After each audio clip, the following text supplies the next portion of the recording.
Call us on 03030 80 55 55. Text 81771 or email the programme talk.back@bbc.co.uk. Well, the Ukrainian President Volodymyr Zelensky made a surprise. You may have seen it over the weekend. Made a surprise intervention at the Grammy's Music Awards in Las Vegas, appearing in a pre-recorded video. He called for support for Ukraine, and he urged those big celebrities, the big artists from the music industry, to, as he put it, fill the silence with your music. It's a lovely phrase, isn't it? He was essentially challenging them to use whatever platforms they have, and some of them have 100 million people in their platforms on social media. Use that platform, he said, to tell the truth about what is happening in Ukraine. We want to talk about that because celebrities often get it in the neck, don't they? When they get involved in campaigning, when they endorse any particular moral, social or political view. And then other people are saying, but if you've got such a big platform, why wouldn't you use it to make some difference in the world? We are joined by Felicity Huston, business leader, PR specialist Brenda Mulgrew. We've also got Jonathan Gabu with us, who's a marketing, PR and brand specialist. Hi, Jonathan. Good to have you with us as well. Jonathan, let me ask you first of all, in terms of the stats, what we know out there, can celebrities actually make some difference in the world? We are joined by Felicity Huston, business leader, PR specialist Brenda Mulgrew. We've also got Jonathan Gabu with us, who's a marketing, PR and brand specialist. Hi, Jonathan. Good to have you with us as well. Jonathan, let me ask you first of all, in terms of the stats, what we know out there, can celebrities actually make a difference? Can they influence the world with their big platforms? Okay. You said it. The word is big platform. It's a global platform. So basically, yes, they can reach people are listening to what they're saying. But the problem is that whilst that's wonderful, and especially in this awful war that's going on, that their voices are heard on behalf of people who can't speak. The problem is that you will still get people who say this is virtue signaling, and that's a problem. Virtue signalling is in the eye of the beholder, though, Jonathan, isn't it? Exactly. So it's one of those debates that it's going to split. It's going to split people. You go back to the Second World War; it was a very different sort of a thing in terms of celebrities, because there you had celebrities who actually joined the army or whatever it might be, Navy and so on and so forth. So this is a different type of a war. This is a war of sound bites and in terms of the use of celebrity, and it's a difficult one. It's split. What do you think, Brendan? Would you like to see celebrities using those platforms? I think they're quite entitled to do so. Of course they are. But should they? If they hold a point of view that they feel strongly about. I think there's some local examples of it that are quite striking. You know, you think of Liam Neeson and his support for integrated education. You go back to the Milestone Good Friday Agreement concert that was held in support of the agreement when U2 and Ash played the Waterfront Hall. It certainly galvanised that younger section of the population. I would dare say it had a practical influence and impact on the referendum result as well. And when someone has millions of followers and they choose to make a point or make a stand, if nothing else, it drives more profile to a campaign. It can give momentum to a campaign. And as someone who spends a bit of time trying to get stuff onto the news agenda, a celebrity endorsement certainly helps with that. It can help, I suppose. You mentioned Bono. Let's just remind people of Bono's involvement with the Good Friday Agreement campaign. You remember that night, the SDLP leader John Hume, you had David Trimble there, and then of course Bono walks out in between them, right, and holds the hands up together. Let's have a listen. Two men have taken a leap of faith out of the past and into the future.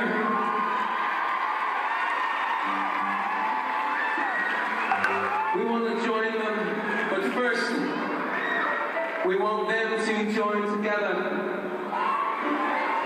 with us on this stage. And that was the concert for Yes, just 3 days before the Good Friday Agreement referendum. Also name-check there, Liam Neeson. Let's have a listen to Liam Neeson in one of his sort of Zoom campaigning moments on integrated education here. Hello, I'm Liam Neeson. I am delighted that so many parents across Northern Ireland are choosing an integrated future for their children. The recent news that Seaview Primary School in Glenarm is set to become the first Catholic school to become integrated, is a positive step forward on the journey to an inclusive society. I'm going to throw this one in the mix, can I? David Bowie. And this goes back, the late David Bowie took part, in a way, accidentally, in the 2014 Scottish referendum. Do you remember this? He was getting an award at the Brits, and Kate Moss accepted the award for him and said this. I'm completely delighted to have a Brit for being the best male. I think it's a great way to the end of the day. Thank you very, very much. And Scotland, stay with us. There he was, using the Brit Awards in that speech read by Kate Moss to encourage Scottish people to vote to remain within the United Kingdom. Felicity, how do you feel about celebrity endorsements, celebrity campaigning? Well, I mean, I think it's been around for a long time, hasn't it? And I mean, I think some of it is actually, you know, whether their marketing PR people think it's a good thing for them or not. Nobody's ever going to say to Liam Neeson, you'll not get that part in Hollywood if you support integrated education in Northern Ireland. However, Liam, if you criticise anything the Chinese are doing, say, to the weaker population, you'll never work in Hollywood again. So they have to be very careful, actually, about what they get involved in. I mean, I'm sure David Bowie had some kickback from the Scottish thing. He was probably at that stage in his career, I don't think he cared very much, but it does have an impact. So I think a lot of the stuff that they do is carefully choreographed with their managers, their PR people and so on, to say, yeah, this is something that, you know, will do you good as well as the cause. Why do you think Hollywood celebrities would feel, if that is the case, that they would feel that they can't call out China for the genocide against the Uyghur people? Well, it's happened to some of the sports stars, hasn't it? Is it the NBA? Is that the Basketball Association? Yeah. Some of their people criticised China, and they had to issue grovelling apologies afterwards, because basketball is massive in China, and the Chinese, basically, they were told they would lose their endorsements and so on. Endorsement, sponsorship. When it comes right down to it, for some of the big companies, the big organisations, Jonathan, you do have a sponsorship issue, and you could get a celebrity saying something and losing $200 million worth of sponsorship on some issue. 100%. That's why you've got PR, reputation, branding people who are going to be very, very, very cautious in terms of advising clients, the clients being the celebrities, you know, on whether you can do this or whether you can't do that. Because, as she said, as the other speaker said, you know, the kickback could be awful. It could be absolutely awful. But you see, but that again goes back to my original thing, which is, it splits me again, which is, well, you either believe or you don't believe. Are you in this for you, or are you in this to support the cause? I mean, you know, how far would you go to support your cause? How authentic are you? And we are living, from a branding point of view, in a world where people are looking for real, for people who are absolutely genuine, who are absolutely authentic, rather than just people who are just going to mouth off and say stuff because it makes them look good. Brendan, we should acknowledge this point. Let's just put it on the table that President Zelensky was a celebrity himself before he became a politician, and he's now pretty much a celebrity politician, isn't he, across the world? He's the most extreme example of that, and the journey that he has been on is quite remarkable. And now he pops up. Yes, he's addressing parliaments around the world on a regular basis by video link up.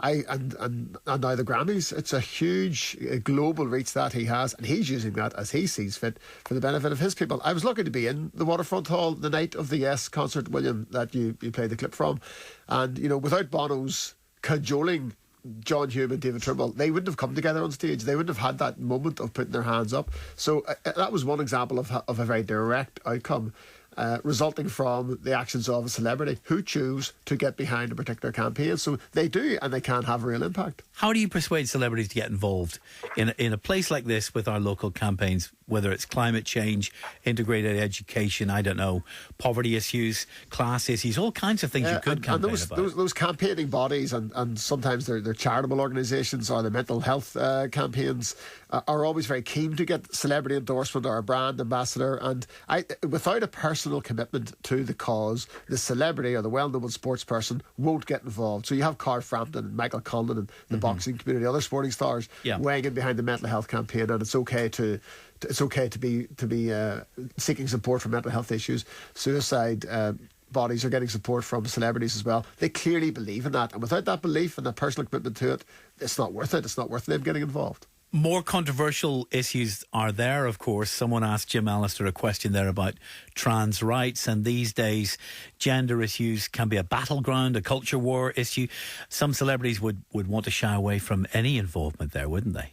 Yes, and some celebrities have claimed to be cancelled, to use that term, as a result of the stance they've taken on transgender issues. And Graham Linehan was very emotional on the Nolan show not that long ago, talking about that exact case. So yes, it goes back to the point about choosing what you carefully choosing what you are going to make a point about or make a stand on. And again, if you believe in something as strongly, you'll get behind it and support it. There's other instances where you might just be as well keeping your opinions to yourself. I want to tap into Felicity's scepticism here, because I think a lot of people would share the scepticism, Felicity. We heard from Jonathan a minute ago using the phrase virtue signalling. I get that.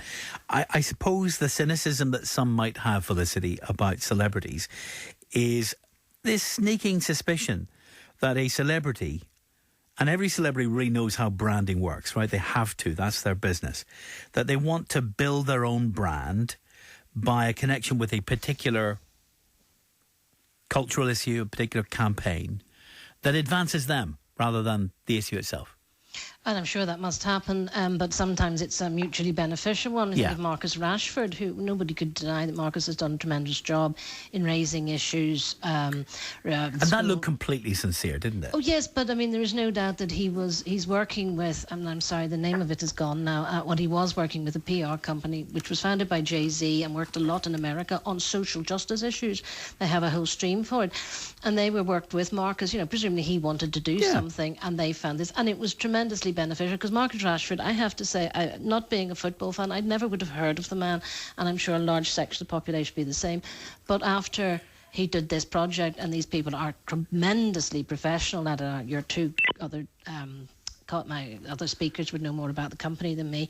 This is, they obviously came up with something that was close to Marcus's heart, and it worked really well. And that was a really, a genuine one, which was really beneficial for all concerned, including the PR company, who I'm sure signed up some more people. Well, you're talking about Rock Nation, aren't you? That's right, Rock Nation. He's parted company with them. I've been Googling it while you're talking. Yes, quite, that's right. But he was, and I mean, I remember reading an article at the time of one of his projects about how that company works, and, they're tremendous at it. Mm-hmm. Marcus benefited, the children who got the free school meals benefited, but so did Rock Nation. So it was a win-win-win in that particular situation.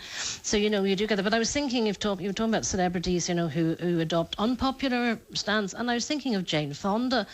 The Vietnam War. Exactly. Yeah. I mean, she became, public enemy number one to an awful lot of people in America, because, I think she even went to North Vietnam possibly, but certainly she campaigned ferociously against the Vietnam War.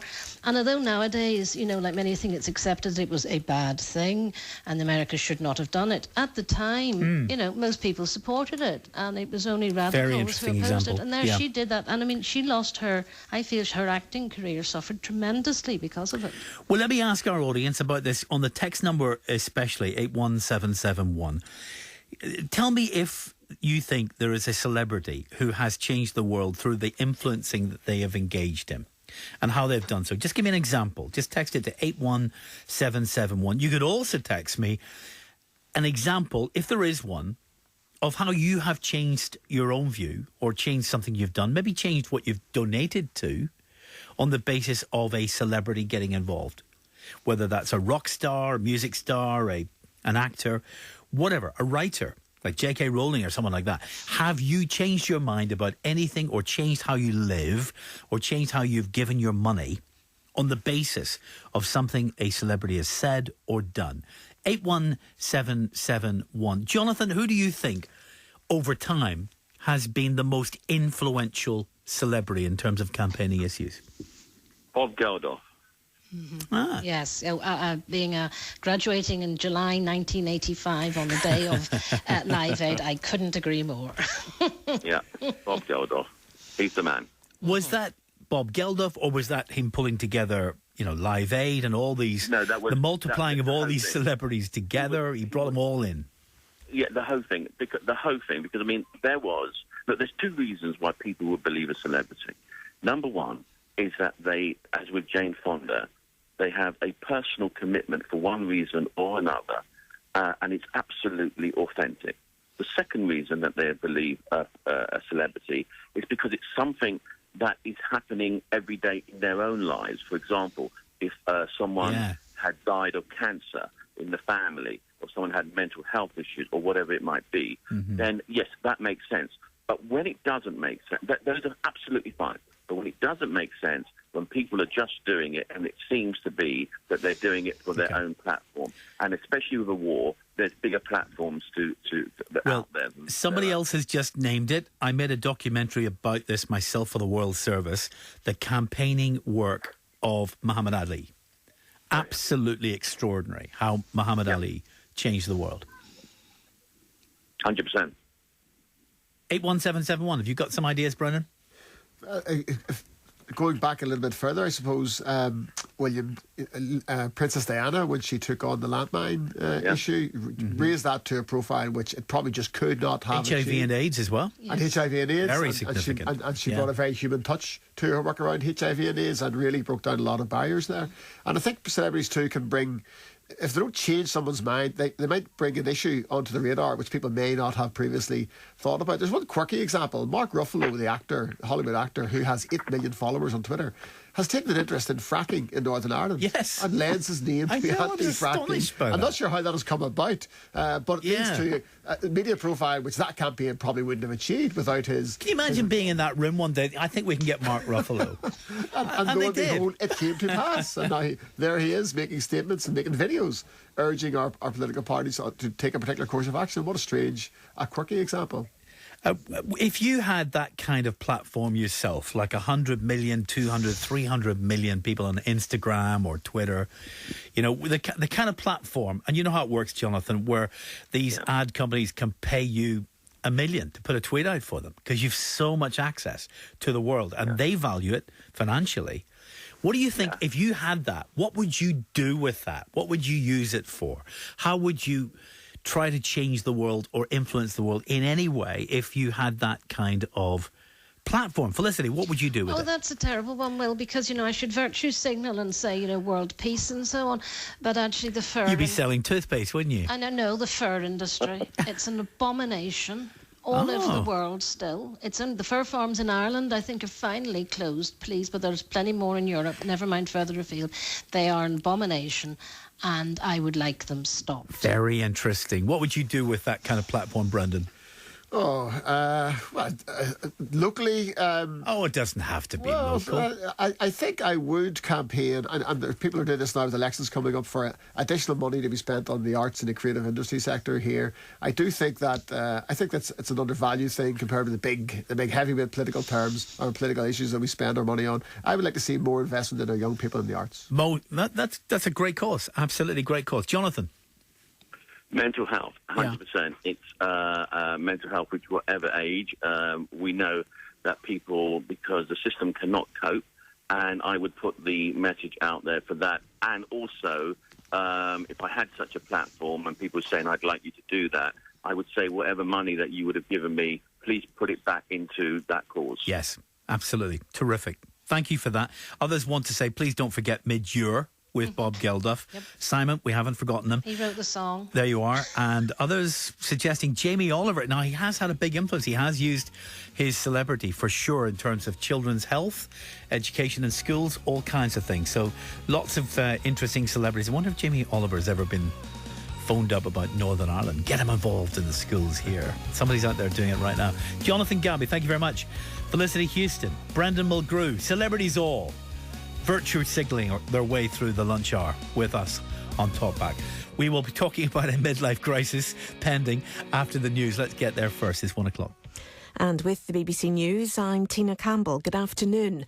The Ukrainian President Volodymyr Zelensky has visited the town of Bucha, where evidence has emerged of Russian troops killing civilians before they withdrew from the area.